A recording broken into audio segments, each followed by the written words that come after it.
శ్రీరాముడి ధర్మం ఎలాంటిదో తెలుసా? రావణుడిని చూసి బాగా ఏడ్చిన మండోదరిని చూసి రాముడు ఆవిడ చాలా ఏడ్చింది, ఆవిడని లోపలికి తీసుకెళ్ళండి, రావణుడి కొడుకులందరూ చనిపోయారు కాబట్టి ఈ శరీరానికి చేయవలసిన కార్యాన్ని విభీషణ నువ్వు చెయ్యి అన్నాడు.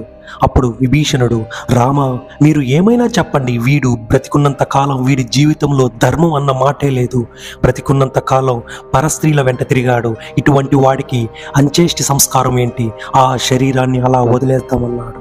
రాముడు విభీషణుడితో, విభీషణ అవతలివాడు ఏ శరీరముతో ఇన్ని పాపాలు చేశాడో ఆ పాపాలన్నీ ఆ శరీరంతోనే వెళ్ళిపోయాయి, అందుకని ఇంక వైరం పెట్టుకోకూడదు, ఆ శరీరానికి సంస్కారం చెయ్యకపోతే వాడు ఉత్తమ గతులకు వెళ్ళడు.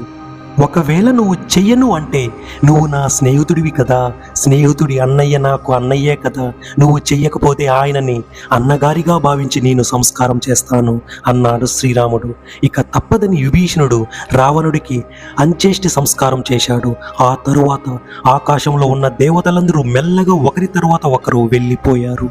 అంతా అయిపోయాక రాముడు లక్ష్మణుడితో, విభీషణుడికి సింహాసనం మీద అభిషేకం జరిగితే చూడాలని ఉంది లక్ష్మణ, సముద్రానికి వెళ్ళి నీళ్లు తీసుకుని వచ్చి విభీషణుడికి పట్టాభిషేకం చేయండి అన్నాడు శ్రీరాముడు. విభీషణుడికి అభిషేకం చేశాక రాముడు హనుమంతుడిని పిలిచి, ఇవాళ విభీషణుడు అభిషేకం జరిగి లంకకి రాజయ్యాడు కాబట్టి ఆయన అనుమతి తీసుకుని లంకలోకి వెళ్ళి సీత దర్శనం చెయ్యి, నేను సుగ్రీవుడి సాయంతో విభీషణుడి సాయంతో రావణుడిని సంహరించి లంకా పట్టణాన్ని స్వాధీనం చేసుకుని క్షేమంగా ఉన్నానని చెప్పు, విభీషణుడికి పట్టాభిషేకం అయిపోయిందని కూడా చెప్పు, కాబట్టి ఇవాళ సీత నా మిత్రుడైన విభీషణుడి ఇంట్లో ఉందని బెంగపడవలసిన అవసరం లేదని చెప్పు అన్నాడు.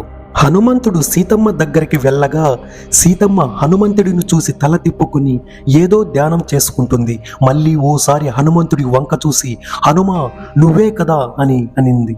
హనుమంతుడు సీతతో, సీతమ్మ రాముడు సుగ్రీవుడు విభీషణుడి సాయంతో రావణుడిని సంహరించి లంకని తనదిగా చేసుకున్నాడు, ఇవాళ విభీషణుడి లంకా రాజ్యానికి రాజుగా చేశారు, ఇప్పుడు నువ్వు రాముడి మిత్రుడైన విభీషణుడి ప్రమాదవనంలో ఉన్నావు, అందువల్ల నువ్వు బెంగపడవలసిన పరిస్థితి లేదు తల్లి, నీ శోకాన్ని విడిచిపెట్టమ్మా అన్నాడు.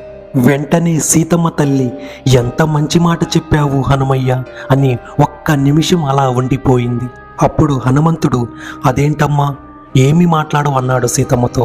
నేను 10 నెలల నుండి ఈ మాట ఎప్పుడు వింటానా అని తపస్సు చేశాను కదా హనుమా, నువ్వు నిజంగా వచ్చి ఈ మాట చెప్పేటప్పటికీ నా నోటి వెంట మాట రాలేదు, నువ్వు చెప్పిన మాటకి నేను చాలా సంతోషపడ్డాను, కాబట్టి నేను నీకు ఏదో ఒక బహుమతి ఇవ్వాలి, కానీ నేను ఆలోచన చేస్తే నీకు ఏమి ఇవ్వగలను, ఎంత బంగారం ఇచ్చినా రత్నాలు ఇచ్చినా 3 లోకములను ఇచ్చినా సరిపోదు, ఈ రోజు నీకు ఇవ్వడానికి నా దగ్గర ఏమీ లేదు హనుమ, నువ్వు మధురాతి మధురంగా మాట్లాడతావు, నీకు అష్టాంగ యోగంతో కూడిన బుద్ధి ఉంది, పరాక్రమము తేజస్సు ఉంది, నిన్ను చూసి పొంగిపోతున్నానయ్యా అని ఎంతో సంతోషంతో చెప్పింది సీతమ్మ తల్లి.